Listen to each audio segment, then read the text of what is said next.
રસેશ શાહ દ્વારા 300 કરોડનું ફુલેકું ફેરવી દેવામાં આવ્યું છે, પરંતુ ચાર્જશીટમાં માત્ર 52 કરોડનું ચીટિંગ થયું હોવાનું દર્શાવવામાં આવ્યું છે.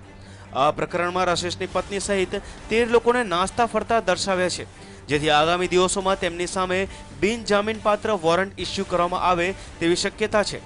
ઉલ્લેખનીય છે કે આ પ્રકરણમાં અગાઉ 6 લોકોએ ધરપકડથી બચવા આગોતરા જામીન કર્યા હતા, પરંતુ હજુ સુધી એક પણ આરોપીને કોર્ટે જામીન આપ્યા નથી.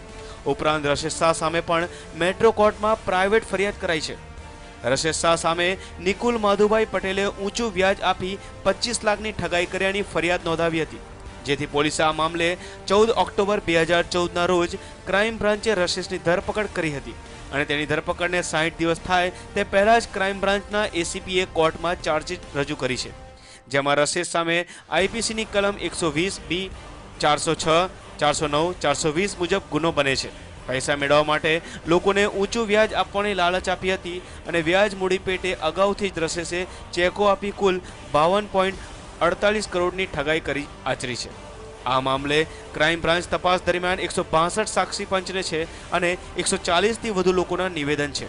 વડોદરા, સુરત, ભરૂચ, મહેસાણા અને મુંબઈના લોકોને ઠગ્યા હોવાની વિગત ખુલી છે. Bureau report, news online, Ahmedabad.